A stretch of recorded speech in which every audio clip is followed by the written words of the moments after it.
Exercise 2.5ல் 9th some வரைக்கும் போன வீடியோவில் பார்த்துருந்தோம். அந்த 9th சம்ஸும் வந்து பார்க்கணுன்னா வீடியோவோட மேலே தெரியுற ஐ பட்டனை கிளிக் பண்ணிங்கன்னா 9 சம்ஸும் பார்த்துக்கலாம். இப்போ இதில் வந்து 10, 11, 12, 13, 14 இந்த 5 கணக்கு வந்து பார்க்க போகிறோம்.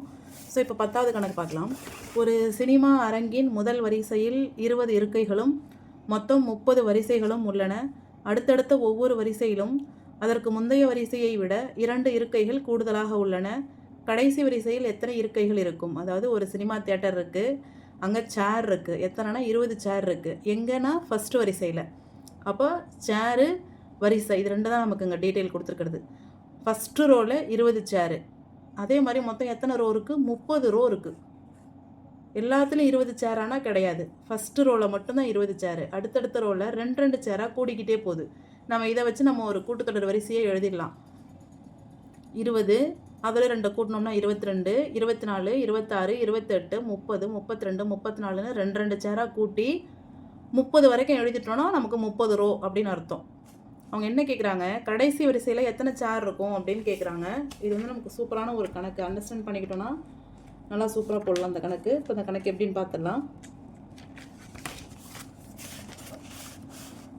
இருக்கை அதாவது சேர் வந்து 20, ஃபஸ்ட்டு ரோ அதான் இங்கே போட்டிருக்கோம் பாருங்கள். ஃபஸ்ட்டு ரோவில் 20 இருக்குது. அதே மாதிரி 30 வரிசை இருக்குது. ஒரு தியேட்டருக்குள்ள நம்ம போனால் எப்படி இருக்குன்னு தெரியும் இல்லையா? ஒரு வரிசையில் 2 சேர் அதிகமாகிட்டே இருக்குது. அப்போ வரிசை வந்து 30. கூடுதல் எவ்வளோ கூடுதலாக இருக்குன்னா 2 கூடுதலாக இருக்குது. கடைசி வரிசையில் எத்தனை சேர் இருக்கும்னு கேட்குறாங்க. நம்ம அதான் அதை அவங்க கொடுத்துருந்ததை வச்சு நம்ம ஒரு கூட்டுத்தொடர் வரிசையை எழுதிடலாம் 2 கூட்டி கூட்டி. இப்போ முதல் வரிசை வந்து 20 முதல் உறுப்பு. எவ்வளோ அதிகமாகுது? 2 அதிகமாகுது. அந்த 2 தான் வந்து பொது வித்தியாசம். அப்போ ஏவும் தெரியுது, டியும் தெரியுது. 30வது வரிசையில் எத்தனை இருக்குன்னு கேட்குறாங்க. அப்போ டி 30 தான் நம்ம கண்டுபிடிக்கணும். ஃபார்முலா நமக்கு தெரியும். Tn equal to a plus n minus 1 into d. D 30வது வரிசையில் இருக்கிறதான் கண்டுபிடிக்க போகிறோம். அதனால் எண்ணை வந்து 30ன்னு வச்சுக்கிறோம். ஏ 20, 30 மைனஸ் 1, டி வந்து 2. 30 minus 1 29, 20 plus 29 into d. 20 plus 2 29 58. So d 30ல் வந்து 78 சேர் இருக்கும். கடைசி வரிசையில் எத்தனை இருக்கும்? 78 சேர் இருக்கும். ஒரு சூப்பரான கணக்கு இது. அடுத்த சம் பார்க்கலாம். ஒரு கூட்டுத்தொடர் வரிசையில் அமைந்த அடுத்தடுத்த 3 உறுப்புகளின் கூடுதல் 27. இது எல்லா காம்படிட்டிவ் எக்ஸாம்லையும் கூட கேட்கக்கூடிய ஒரு கணக்கு. அதோட பெருக்கற் பலன் 288. கூட்டலும் பெருக்கலும் கொடுத்துருக்குறாங்க. யாரோடது? 3 பேரோடது. யார் அந்த 3 பேர்? அடுத்தடுத்து வரவங்க. அடுத்தடுத்து வரவங்க எப்படி வருவாங்க? அந்த 3 பேர் யாருன்னு கேட்குறாங்க. 3 அடுத்தடுத்த உறுப்புகளை நாம் எப்படி எடுத்துக்கிறோம்? ஏ minus d, a plus D. இப்போ இந்த டி தான் நமக்கு முக்கியம் இல்லையா? ஏ plus D, a plus 2D, A plus 3D அப்படி கூட நம்ம எடுத்துக்கலாம். இப்போ முதல் உறுப்பு ஏன்னா அதோட டியை கூட்டும்போது ஏ ப்ளஸ் டி அடுத்த உறுப்பு. அதில் டியை கழிக்கும்போது ஏ மைனஸ் டி முதல் உறுப்பு, முந்தைய உறுப்பு வந்துடும். ஸோ இதான் அந்த 3 உறுப்புகள்னு நாமளாக அசியூம் பண்ணிக்கிறோம். இது 3ஐயும் கூட்டும்போது 27 கிடைக்குது. 3ஐயும் பெருக்கும்போது 288 கிடைக்குது. அப்போ 3ஐயும் கூட்டினோம்னா a minus d, a plus d 3ஐயும் கூட்டுறோம், 27 கிடைக்குது. அப்போது minus d plus d cancel ஆகிடும். 3a equal to 27, a equal to இந்த 3 இங்கே வந்து வகுக்கும். அப்போது 27/3 9. ஏ ஈக்குவல் டு 9 நமக்கு கிடச்சிச்சு. இப்போ 3 உறுப்பில் ஒரு உறுப்பு நமக்கு கிடச்சிச்சு. இப்போ நமக்கு என்ன தேவை? டி தேவை. இதை வச்சு நம்ம டி கண்டுபிடிக்க முடியாது. அடுத்து பெருக்கற் பலனுக்கு வரும். 3த்தையும் பெருக்கும்பொழுது என்ன கிடைக்கிது? 288 கிடைக்கிது. அதாவது a minus d, a plus d 3ஐயும் பெருக்கும்போது 288 கிடைக்கிது. இதில் வந்து ஏ வந்து 9ன்னு நமக்கு தெரியும். அதனால் 9 போட்டுக்கிட்டோம். A minus d into a plus d into 9 equal to 288. A minus d into a plus d equal to 288. இந்த பெருக்கல்ல இருக்க 9 இங்கே வந்து வகுத்தலாம் மாறும். 288 9ஆல் வகுக்கும்போது 32 கிடைக்குது. அப்புறம் இதை பார்த்தோம்னா ஏ plus B into a minus B அந்த ஃபார்மேட்டில் இருக்குது. அதாவது அதை எப்படி எழுதலாம்? ஏ ஸ்கொயர் மைனஸ் பி ஸ்கொயர்னு எழுதலாம்.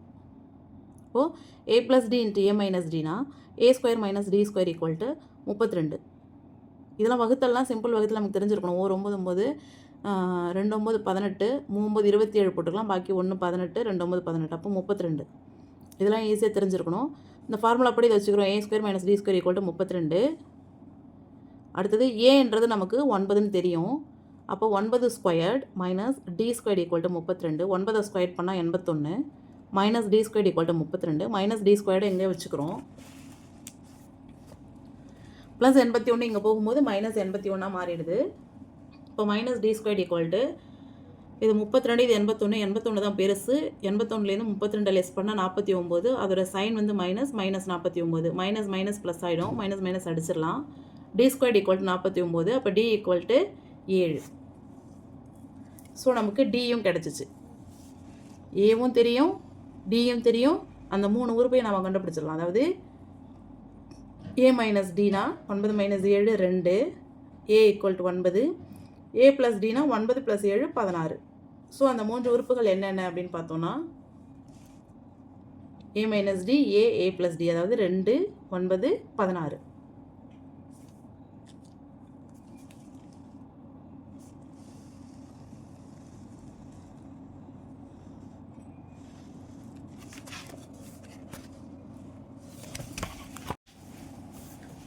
பன்னெண்டாவது கணக்கு. ஒரு கூட்டுத்தொடர் வரிசையின் 6வது மற்றும் 8வது உறுப்புகளின் விகிதம் 7:9 எனில் 9வது 13வது உறுப்புகளின் விகிதம் காண்க. 6வது 8வது உறுப்புகளின் விகிதம் கொடுத்துட்டு 9வது 13வது உறுப்புகளின் விகிதம் கேட்குறாங்க. நம்ம டைரெக்டாக அந்தந்த டேர்ம் அப்படி எடுத்துக்கிறோம். 6வது உறுப்பு 7, 8வது உறுப்பு 9. இதன்படி எடுத்துக்கிட்டேன். 6வது உறுப்பு 7ன்னு எடுத்துக்கிட்டேன், 8வது உறுப்பு 9ன்னு எடுத்துக்கிட்டேன். இப்போ 6வது உறுப்பு இருக்குன்னா அது வந்து T6ன்னு எழுதுவோம். அப்போ இந்த ஃபார்முலாவில் போடுவோம். ஏ தெரியாது, டி தெரியாது, ஆனால் என் மட்டும் 6ன்னு தெரியும். ஏன்னா அது 6வது உறுப்பு இல்லையா. அப்போ a plus n minus 1 into d equal to இவங்க என்ன கொடுத்துருக்காங்க, 7ன்னு கொடுத்துருக்காங்க. அப்போ இதை வந்து சிம்பிளிஃபை பண்ணுறோம். ஏ ப்ளஸ் 6ல் 1 போச்சுன்னா 5, ஏ ப்ளஸ் 5டி ஈக்குவல் டு 7. இதை ஸ்டேட்மெண்ட் 1ன்னு வச்சுக்கிறோம். அடுத்து 8வது உறுப்பு, அதாவது T8 வந்து 9. T8 எப்படி எழுதலாம், a plus 8 minus 1 into d equal to 9. 8ல் 1 போச்சுன்னா 7, ஏ ப்ளஸ் 7டி ஈக்குவல் டு 9. இதை 2வது ஸ்டேட்மெண்ட்டாக எடுத்துக்கிறோம். இப்போ முதல் ஸ்டேட்மெண்ட்லேருந்து 2வது ஸ்டேட்மெண்ட்டை லெஸ் பண்ணுறோம். ஏ ப்ளஸ் 5டி equal to 7 minus a plus 7டி ஈக்குவல் டு 9. இங்கே மைனஸ் வரும்போது எல்லாத்தோட குறியும் ஆப்போசிட் குறியாக மாறுது. Plus a minus a cancel ஆகிடும். மைனஸ் 7டியில் ப்ளஸ் 5டி போயிடுச்சுன்னா மைனஸ் 2டி ஈக்குவல் டு இதில் பெரிய நம்பர் 9 தான். 9ல் 7 போச்சுன்னா 2 மைனஸ் பெரிய நம்பரோட குறியை போட்டு வரோம். இப்போது d equal to -2 divided by -2, d equal to 1. D equal to 1ன்னு நம்ம 1வது ஸ்டேட்மெண்ட் இல்லை 2வது ஸ்டேட்மெண்ட்டில் போட்டு ஏவை கண்டுபிடிக்கலாம். இப்போ டி ஈக்குவல் டு 1 புட்டின் 1. 1வது ஸ்டேட்மெண்ட் என்ன, ஏ ப்ளஸ் 5டி ஈக்குவல் டு 7. அதில் வந்து டிக்கு பதிலாக 1 போடுறோம். A plus 5 equal to 7, a equal to 7 minus 5, a equal to 2. நமக்கு டி கிடச்சிடுச்சு, ஏவும் கிடச்சிடுச்சு. அவங்க என்ன கேட்டாங்க, 9வது 13வது ரேஷியோ என்னன்னு கேட்குறாங்க. அப்போ நம்ம 9 கண்டுபிடிக்கணும், 13 கண்டுபிடிக்கணும். இப்போ T9ம் T13ம் கண்டுபிடிக்கிறோம். இந்த ஃபார்முலாவை பயன்படுத்திக்கிறோம். ஏ வந்து 2, 9 மைனஸ் 1 இன்ட்டு டி வந்து 1. இப்போ 2, 9 மைனஸ் 1 8, 8 1 8, 8 2 10. இப்போ 9வது உறுப்பு 10. T13 2 plus 13 minus 1 into 1, 2 plus 13ல் 1 போச்சுன்னா 12, 12 இன்ட்டு 1 12, 2 12 14. இப்போ T13வது உறுப்பு 14. அப்போ 9வது 13வது விகிதம் என்னன்னா 10:14.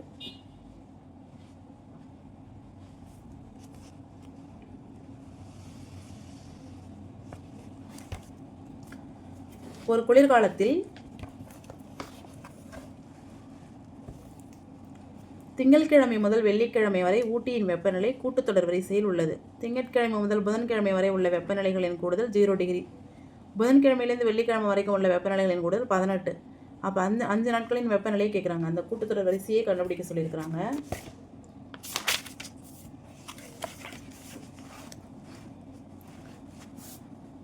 திங்கள் செவ்வாய் புதன் வியாழன் வெள்ளி 5 நாளுமே அந்த கூட்டுத்தொடர் வரிசையில் இருக்க அந்த வெப்பநிலைன்னு அவங்களே சொல்லிட்டாங்க. அதாவது ஒரே டிகிரி செல்சியஸ் வந்து இன்க்ரீஸ் ஆகிட்டே இருக்குது 5 நாளும்.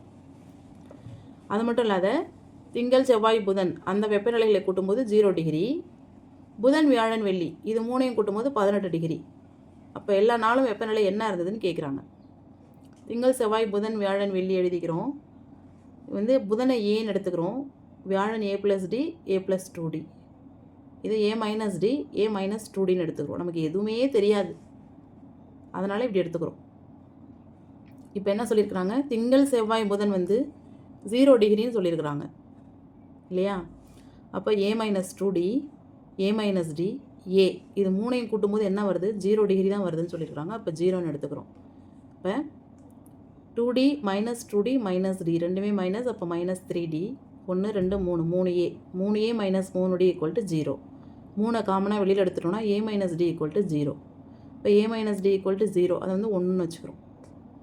அப்புறம் என்ன சொல்கிறாங்க? புதன் வியாழன் வெள்ளி மூணையும் கூட்டினா 18 வருதுன்றாங்க. புதன் வந்து a plus d a plus 2d இது மூணையும் கூட்டினோம்னா 18. இப்போ a 3a 3d equal to 18. 3 வெளியில் எடுத்துட்டோம்னா a plus d equal to 18 a plus d equal to 18/3 6. So நமக்கு a minus d 0 a plus d 6ன்னு 2 statement இருக்குது. இது ரெண்டையும் கூட்டுறோம் 1 + 2 1ஐயும் 2ஐயும் கூட்டுறோம். a minus d equal to 0 a plus d equal to 6 minus d plus d cancel ஆகிடும். a 2a equal to 6 a equal to 6/2 3 a equal to 3 a கிடச்சிருச்சு. a 3 அப்படின்னு சொல்லிட்டு இதுலேயோ இல்லை இதுலேயோ போட்டோன்னா நமக்கு d கிடைக்க போகுது. நம்ம வந்து 1லேயே போடுவோம் 2ல் போடுவோம்.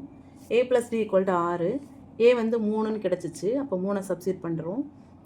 3 + d ஈக்குவல் டு 6. அப்போ d நமக்கு வேணும் 6 + 3 அங்கே போனால் -3. அப்போ d ஈக்குவல் டு 3.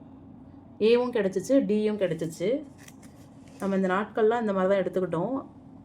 ஸோ எல்லாத்துலேயும் ஏடியை சப்ஸ்டியூட் பண்ணும்போது 5 நாளோட வெப்பநிலையும் நமக்கு கிடச்சிரும். இப்போ திங்கள்ன்றது என்ன? a minus 2d a 3 d வந்து 3 3 மைனஸ் 2 3 6 3 மைனஸ் 6 -3. அதே மாதிரி செவ்வாய் a மைனஸ் d 3 மைனஸ் 3 0. அதே மாதிரி புதன் வந்து a தான் a ஆட்டோமேட்டிக்காகவே 3. அதே மாதிரி வியாழன் a ப்ளஸ் d 3 + 3 6. வெள்ளி a ப்ளஸ் 2d 3 + 2 × 3 6 3 + 6 9. வெள்ளி வந்து 9. ஸோ அந்த 5 நாட்களோட வெப்பநிலை என்னென்னா -3 0 3 6 9. இதான் வந்து அந்த 5 நாட்களோட வெப்பநிலை.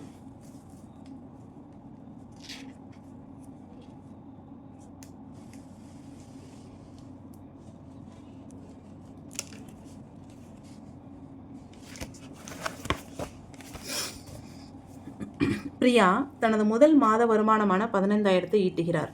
அதன் பிறகு ஒவ்வொரு ஆண்டும் மாத வருமானம் 1,500 உயர்கிறது. இது வருமானம். 15,000 முதல்ல வருது, அப்புறம் வருஷம் 1,500 அதிகமாகுது. முதல் மாத செலவு 13,000. மாதாந்திர செலவு ஒவ்வொரு ஆண்டும் 900 உயர்கிறது. இது செலவு. 13,000 முதல் மாத செலவு, அப்புறம் மாதம் வருஷம் 900 அதிகமாகுது. பிரியாவின் மாதாந்திர சேமிப்பு 20,000 அடைய எவ்வளவு காலம் ஆகும்? சேமிப்பு வந்து 20,000 சேமிக்கணும் ஒரு மாதத்துக்கு. அதுக்கு எத்தனை வருஷம் ஆகும் அப்படின்னு கேட்குறாங்க. கொஞ்சம் ட்ரிக்கியான கணக்கு. இது 2 கூட்டுத்தொடர் இருக்குது நமக்கு. வருமானத்தை வச்சு 1, செலவை வச்சு 1. வருமானத்தை வச்சு பார்த்தோன்னா 15,000 முதல் வருமானம், வருஷம் 1,500 ஏறுது. செலவை வச்சு பார்த்தோன்னா 13,000 முதல் செலவு, 900 வருஷம் ஏறுது. ஒரு மாதம் அவங்க 20,000 சேமிக்கணும்னா எத்தனை வருஷம் ஆகும்னு கேட்குறாங்க. இப்போ சேமிப்பு எப்போ வரும்னா வருமானத்துலேருந்து செலவை கழிச்சா மீதி இருக்கிறது சேமிப்பு. எவ்வளோ? 20,000 வரணும். அப்போது நம்ம வந்து வருமானத்தை என்ன எடுத்துக்கிறோம்? TN1ன்னு எடுத்துக்கிறோம். செலவை TN2ன்னு எடுத்துக்கிறோம். சேமிப்பு 20,000 அவனே கொடுத்துட்டான். எப்போ வரும்ன்றது நமக்கு தெரியாது. அதான் இப்போ கண்டுபிடிக்க போகிறோம். இப்போ TN1 எப்படி எழுதலாம்? A1 + n1 - 1 × D1. வருமானத்தை ஃபுல்லாக நம்ம 1ன்னு எடுத்துக்கிறோம். A1 D1 N1 அப்படி எடுத்துக்கிறோம். செலவை ஃபுல்லாக 2ன்னு எடுத்துக்கிறோம். A2 N2 D2. இப்போது A1 + n1 - 1 × D1 minus A2 + n2 - 1 × D2 equal to 20,000 சேமிப்பு வரணும். இப்போ A1 என்ன நமக்கு தெரியும்? 15,000. D1 1,500. அதை அப்படி இதில் போட்டுடுறோம். A2 13,000, D2 9,000. அது அப்படியே இதில் சப்ஸ்டிட் பண்ணுறோம். A1க்கு 15,000 n - 1 × D1 1,500 minus A2 13,000 n2 - 1 D2 9,000. So 15,000 1,500 × n 1,500 n minus 1 × 1,500 1,500 minus இது வந்து ப்ராக்கெட்டில் இருக்குது 13,000 ப்ளஸ் 9,000 n2 மைனஸ் 9,000 வந்து இதையும் மல்டிபிள் பண்ணுது. 15,000 1500 n minus 1500 minus into plus minus 13,000 minus into plus minus 900 n2 minus into minus plus 900 equal to 20,000. இப்போது இந்த 15,000 இந்த 900 15,900 இது 1500 n. அடுத்து இதை கூட்டிடலாம். மைனஸ் மைனஸ் மைனஸில் இருக்கிறத கூட்டிடலாம். 13 1500 14,500 மைனஸில் இருக்கிறது. இப்போ எண்ணை கூட்டுறோம். 1500 n 900 n. ஆனால் இது ப்ளஸ்ஸு இது மைனஸ், இதுதான் பெருசு. இதில் இதை கழிச்சிட்டோம்னா 600 n ஈக்குவல் டு 20,000. இப்போ இதுலேருந்து இதை லெஸ் பண்ணிடலாம். 15,900லேருந்து 14,500 லெஸ் பண்ணோன்னா 1,400 plus 600 n equal to 20,000. 600 n இங்கே வச்சுக்கிறோம். ப்ளஸ் 1,400 இங்கே போனால் மைனஸ் 1,400.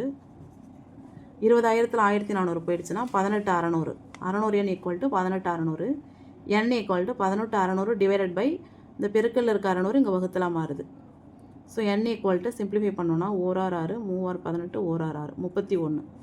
சேமிப்பு வந்து 20,000 வரணும்னா 31 ஆண்டுகள் ஆகும். சின்ன கான்செப்ட் தான். வருமானமும் கொடுத்துட்டாங்க, எவ்வளோ இன்க்ரீஸ் ஆகுதுன்னு கொடுத்துட்டாங்க, செலவும் கொடுத்துட்டாங்க, இன்க்ரீஸ் ஆகுதுன்னு கொடுத்துட்டாங்க, சேமிப்பும் கொடுத்துட்டாங்க எது வேணும்னு. வருமானத்தில் செலவு போக மீதி இருக்கிறது சேமிப்பு. இது சின்ன கான்செப்ட் தான். இப்போ வருமானத்தை ஒரு கூட்டுத்தொடர் ஃபார்முலாட்டில் போட்டுறோம், செலவையும் அந்த கூட்டுத்தொடர் ஃபார்முலாவில் போட்டுறோம். சேமிப்பு 20,000ன்னு வச்சுக்கிட்டோம். அதன்படி நமக்கு இருக்கிற டேட்டாஸ் வந்து இதில் அப்ளை பண்ணி லாஸ்ட்டாக வந்து n ஈக்குவல் டு 31ன்னு கொண்டு வரும்.